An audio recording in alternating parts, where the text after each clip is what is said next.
So from your dashboard, head to the Reports menu. To start, Payments. This is just a summary of how much Amazon is paying you out.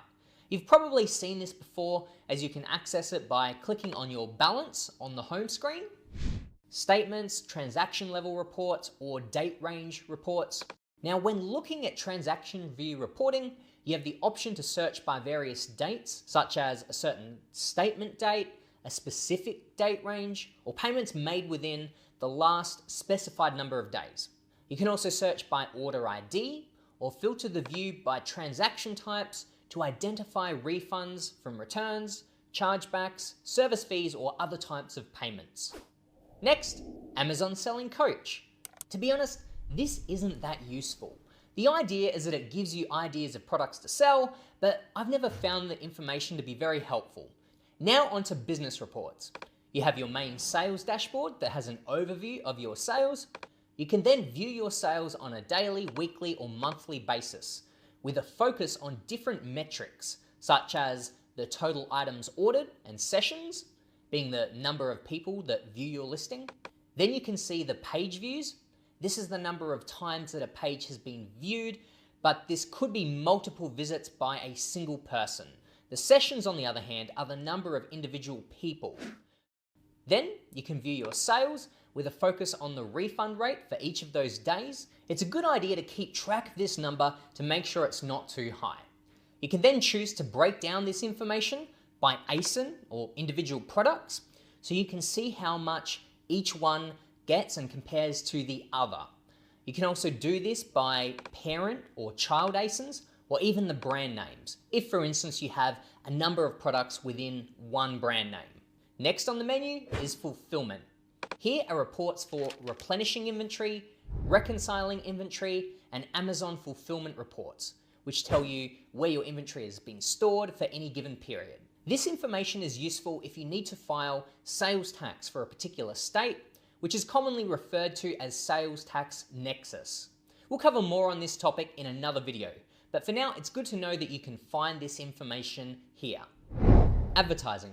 This will more than likely be the most useful report of the bunch. Later in this video, I'll show you this in more detail, but for now, onto the return reports. And then click FBA reports. Now, let's face it, Amazon makes mistakes. The way it's supposed to work is that anything returned that is still sellable goes right back into your inventory. Anything defective is stored as unfulfillable and sits there until you create a removal or disposal order. This is where you can find that information. What you'll find there is a list of everything that was returned within the date parameters that you set, as well as the reason for the return. If an item is put back in your inventory, you should receive a credit for the return. If it's defective, you get the item back. If you notice neither of these things has happened, you should ask Amazon to investigate. Open a claim and ask them to tell you either where your item is or why you haven't been given a credit for the return. Next, tax document library. If you're a professional seller who's configured the tax calculation service, you'll have access to a sales tax report. You'll have a document for each tax year and the ability to download it underneath Action. So now you know what each menu item represents. Next, I'm going to share with you the reports that I think are the most useful for your Amazon business. Feedback reports. Customer feedback is vitally important to the health of every seller offering products on Amazon. By closely monitoring the feedback you receive, you can work directly to manage any negative feedback and respond in whatever manner is most appropriate. In order to respond to feedback, you first have to know what it is. There are a few different ways you can access this information, the most basic of which is via the Feedback Manager in Seller Central. You can access this tool by selecting Feedback from the Performance drop-down on the Seller Central homepage. Once inside, you can view your overall feedback rating, which is a breakdown of your positive, neutral, and negative feedback within the last 30, 90, or 365 days, as well as over the lifetime of your account.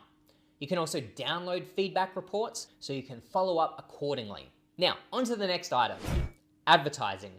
If you're running advertising campaigns through sponsored products, you'll want to periodically review the results of your campaign to make changes as time goes on. To access the advertising reports, begin by selecting Advertising Reports from the Reports drop-down. Here you'll find the most useful report within Seller Central, in my opinion, and that is the search term report.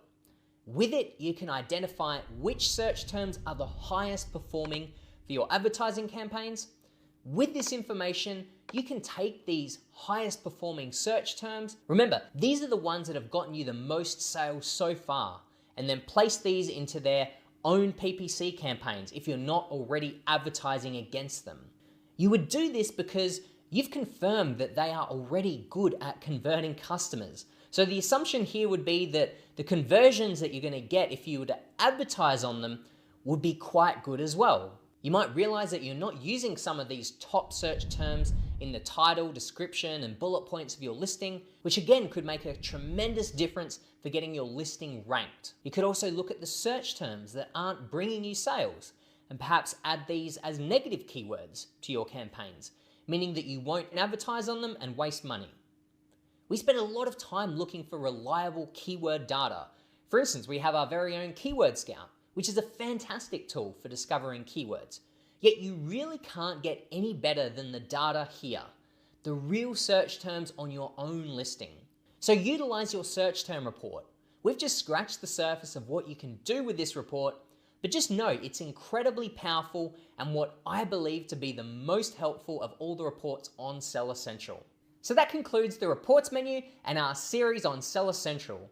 I hope you've come away with a greater understanding of how to use this platform and feel confident moving forward and utilizing it for your business.